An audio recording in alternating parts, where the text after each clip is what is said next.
Telugu Desam, Janasena, BJP ఈ మూడు పార్టీల్లో ఏ ఒక్క గుర్తుకు మీరు ఓటేసినా కానీ ఈ వీడియోని లాస్ట్ వరకు చూడండి.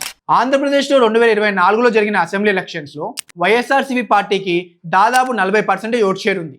టీడీపీకి 45%, జనసేనకి 7%, బీజేపీకి 3% వచ్చింది.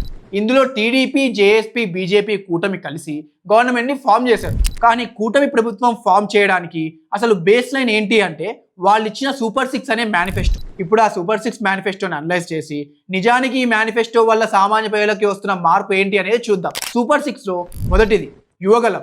20 లక్షల మందికి ఉపాధిని కల్పించడం లేదా అన్ఎంప్లాయిడ్ యూత్కి నెలకి 3,000 రూపాయలు నిరుద్యోగ భృతి కింద ఇవ్వడం.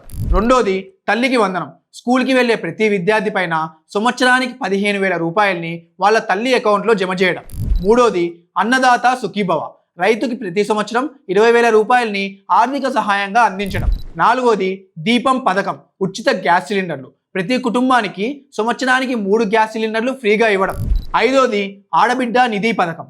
మహిళల పోషణ కోసం 19 ఏళ్ల నుండి 59 ఏళ్ల వయసు గల ప్రతి మహిళకు నెలకి 1,500 రూపాయలు సహాయంగా అందించడం. ఆరోది శ్రీశక్తి. మహిళలకు రాష్ట్ర వ్యాప్తంగా ఉచిత బస్సులో ప్రయాణించడానికి అవకాశం కల్పించడం. ఇప్పుడు అసలు ఈ సూపర్ 6లో ఎన్ని పథకాలు అమలు చేశారు, వాటికి ఇచ్చిన బడ్జెట్ ఏంటి, వాటి వల్ల సామాన్య ప్రజలకి వస్తున్న లాభాలేంటి, నష్టాలేంటి అనేది ఈ సిరీస్లోని నెక్స్ట్ వీడియోస్లో క్లియర్గా అనలైజ్ చేద్దాం. ఫాలో కొట్టు.